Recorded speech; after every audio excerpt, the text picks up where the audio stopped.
Mwah! Hey there, beautiful souls, and welcome back to the Observatory Mind, where we dive into all things plants, transformation, and the little critters that sometimes come along for the ride. Yep, today we are getting into the nitty-gritty world of houseplant pests. Thrips, spider mites, fungus gnats. You know, all the usual suspects that drive us plant lovers up the wall. But stick with me, because we are going to turn this little pest party into a learning opportunity. Just like in life, sometimes the things that seem like nuisances are here to teach us something. Picture this: you wake up, stretch, maybe check on your precious plant babies with that sweet morning light spilling in. And then you see it, tiny little flecks. Maybe your monstera looks a little sad, or your beloved fiddle leaf fig has some mysterious speckles on its leaves. Cue the panic, right? Well, not today. Today we are going to be pest detectives and turn that worry into wisdom. Let's start with one of the most notorious plant villains, thrips. These tiny, skinny, almost invincible pests are like stealth ninjas, sucking the life out of your plants. They leave behind silvery, streaky trails on leaves, and honestly, they've been known to turn a beautiful plant into a sad shell of itself if left unchecked. But here is the trick. Thrips can be controlled, and just like anything in life, it's all about awareness and timing. Catch them early, and you've got a fighting chance. Neem oil? Yes, that is your friend. You will also want to wipe the leaves down with a damp cloth and get rid of any infested parts. Thrips don't just magically appear like some tiny plant-stealing ghosts. These little critters come into your life through various sneaky avenues. Most of the time, they hitch a ride on new plants you bring home. You might not even notice them at first, because thrips are so small and like to stay hidden in nooks and crannies, under leaves, inside flowers, or even in the soil. So whenever you adopt a new plant, think of it like inviting a guest into your home. You've got to give them a quick checkup to make sure they are not bringing any unwanted friends with them. Thrips can also fly, well, kind of flutter, so they can migrate between plants in your home. If you've got one plant infested, it's only a matter of time before the thrips spread like gossip at a party. But here is where it gets even sneakier. Thrips come from the outside world. If you have your windows open or take your plants outside for a bit of fresh air, thrips can easily float right in. These pests are drawn to your plants because they feed on the sap and juices inside, which are full of nutrients they thrive on. So, in a way, thrips are opportunists. They lie in wait, hanging out in the background, and when they find a host plant that looks juicy, they are all over it. And since they reproduce quickly, laying eggs in leaves and stems, an infestation can happen faster than you think. Each female thrip can lay dozens of eggs, and before you know it, these eggs hatch, grow up, and start the cycle all over again. This is why it is so important to keep a close eyes on your plants. Check them regularly and take quick action if you spot any signs of infestation. If thrips do show up, a little neem oil or insecticidal soap can help cut off their little cycle before they get too comfortable. So, really, thrips don't just come alive. They are always around us, just waiting for the perfect conditions to make their move. Stay vigilant and your plants will thank you. Now, spider mites. These guys are so small you might not even see them until they've already done some damage. They love dry, warm conditions, which, let's face it, is pretty much every cozy indoor environment we create for our plants. The first sign of spider mites? Little webs, like a tiny horror movie for your plants. They suck the sap out, leaving leaves yellow, curled and sad. Again, prevention is key. Misting your plants can help, since spider mites hate humidity. But if they have already moved in, a good spray of soapy water or neem oil can help send them packing. Spider mites are sneaky like thrips. They don't just pop out of nowhere. They sneak into your plant kingdom in ways you might not even notice at first. Spider mites usually find their way into your home by hitchhiking. That new plant you just bought? Yep, it might be carrying a few spider mites with it, even if you can't see them. These little guys are microscopic, like seriously tiny, so they can go undetected until their numbers grow and the damage becomes noticeable. This is why it's so important to quarantine new plants for a couple of weeks before introducing them to the rest of your green family. Another way spider mites come into your home is through open windows or doors. They live outdoors on all kinds of plants. So if your windows are open, a gust of wind could easily bring some into your home. You might also accidentally carry them in yourself if you've been outside in the garden or walking through a park. They love hot, dry conditions, which is why they tend to explode in population during warmer seasons. Now, here's the thing. Spider mites reproduce like crazy. A female spider mite can lay hundreds of eggs in just a couple of weeks, and those eggs hatch in a matter of days. These eggs are often tucked away on the undersides of leaves, where they are protected from predators and sprays. And with the right conditions, low humidity and warmth, those eggs can hatch even faster. Once they get going, the cycle repeats quickly. The mites suck the sap from your plant's leaves, causing yellow spots, curling leaves, and that fine webbing that's often the first telltale sign of their presence. If left unchecked, a full-blown infestation can take hold before you even know it. The best way to keep them from taking over? Well, regularly mist your plants to raise the humidity. Spider mites hate humidity. And always keep a close eye on your leaves, especially underneath.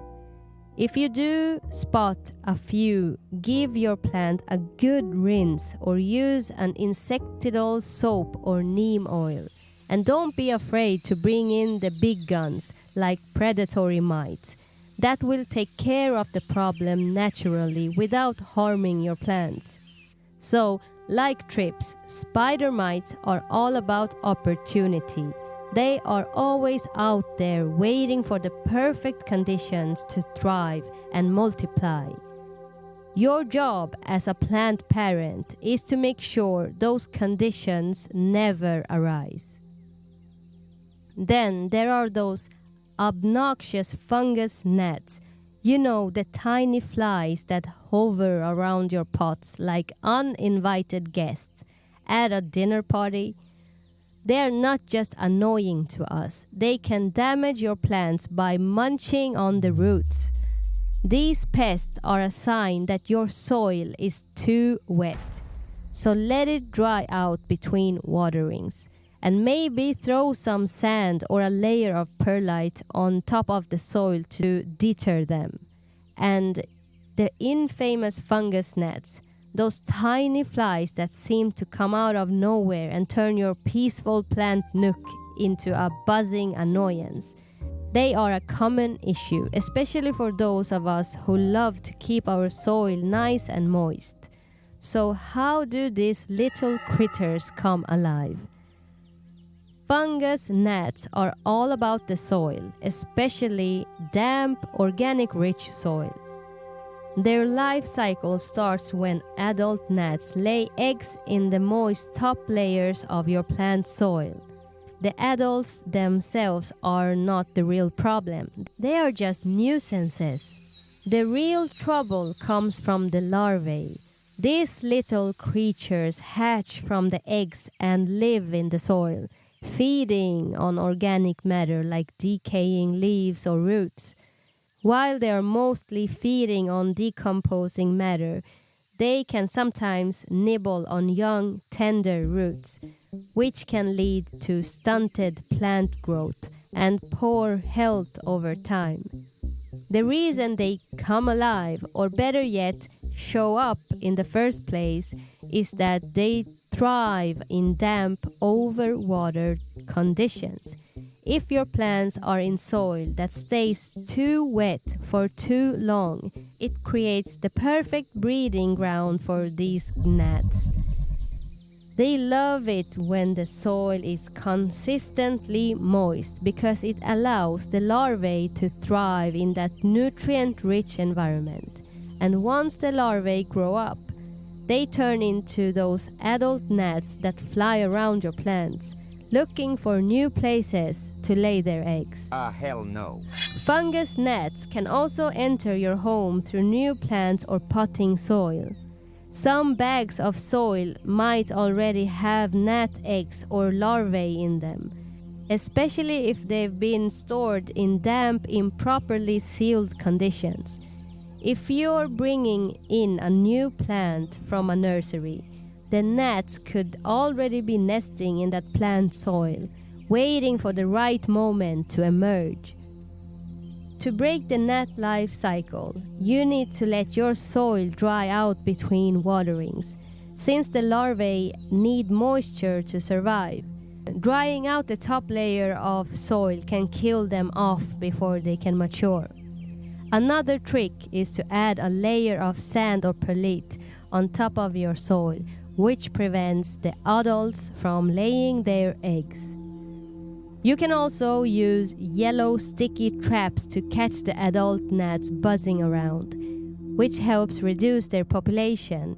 If things get really bad, there are natural insecticides you can try, like neem oil or a biological solution with beneficial nematodes, or BTI, which targets the larvae specially without harming your plants. In short, fungus gnats thrive in wet, decaying organic matter of your soil. They are a sign that maybe your watering routine needs a little adjustment, and a reminder to check your soil's moisture before reaching for the watering can. By drying out the soil and keeping a close watch, you can stop in their tracks and keep your plant gnat-free. What I find fascinating is how these pests are almost like metaphors for the little things in our lives that go unnoticed, but can build up over time if we are not paying attention. Just like we care for our plants, we need to take a close look at the environments we are creating for ourselves. Are there little pests creeping into your life? Things that slowly drain your energy or dull your sparkle? Whether it is stress, self-doubt, or even relationships that don't nurture you, it's all about awareness and finding the right remedies. So the next time you see a pest on your plants, don't panic.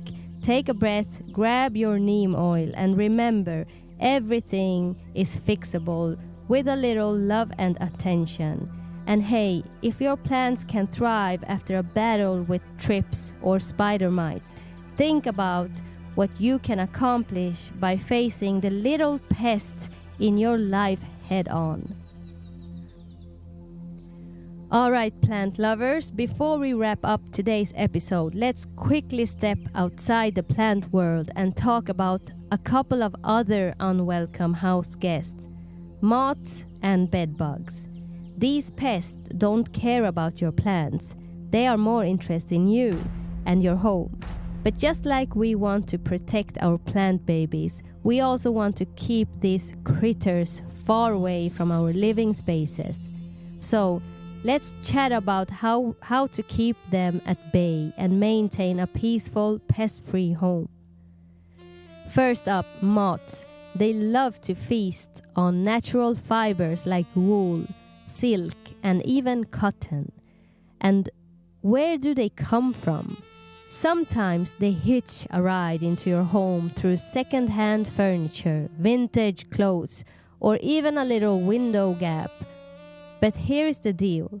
Moths love moisture and dark, undisturbed spaces like closets or drawers where they can lay their eggs and let the larvae do the damage. So how to keep moths away? Avoid hang-drying clothes indoors, especially in your apartment, because damp clothes create the kind of environment moths thrive in. If you have to air dry clothes, make sure the room is well ventilated and dry. Keep the humidity down by using dehumidifiers if needed. Moisture attracts pests, so it's a key to control that. Regularly vacuum and clean closets and storage areas. Moths love dark, forgotten corners, so disturb them often to discourage them from settling in. Use natural deterrents like cedar blocks or lavender sachets in your closets and drawers. Moths hate those smells. Now let's talk about bed bugs. These tiny blood-sucking insects are a nightmare, especially since they are great at hiding in mattresses, bed frames, and even behind picture frames. They don't just show up randomly either. They often hitch a ride into your home on luggage, clothing, or even second-hand furniture. And how to keep bed bugs away? First thing first, wash your bedding regularly in hot water. And here's a little secret weapon. Add a cup of vinegar to the wash.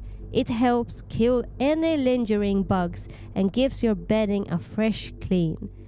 Avoid drying clothes or bedding indoors where moisture can build up, because bed bugs love a cozy, humid space. If you do hang dry things, make sure the area is bone dry. Vacuum your mattress, bed frame, and surrounding areas regularly. Bed bugs love to hide in cracks, seams, and even in electrical outlets. The more you clean, the less inviting your space will be for them. When traveling, check hotel beds and luggage racks. And when you come home, toss your travel clothes into the wash immediately. Don't give those bugs a chance to settle in. At the end of the day, keeping these pests at bay is all about staying proactive, whether it's with your plants or your home.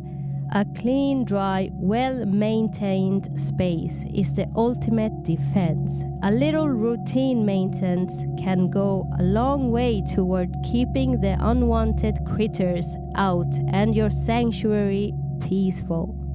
So, that is for today's episode. Remember, whether it's your plants or your home, the secret to a pest-free life is awareness, care, and a little bit of prevention.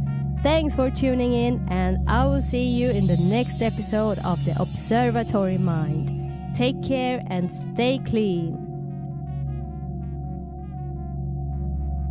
Mwah!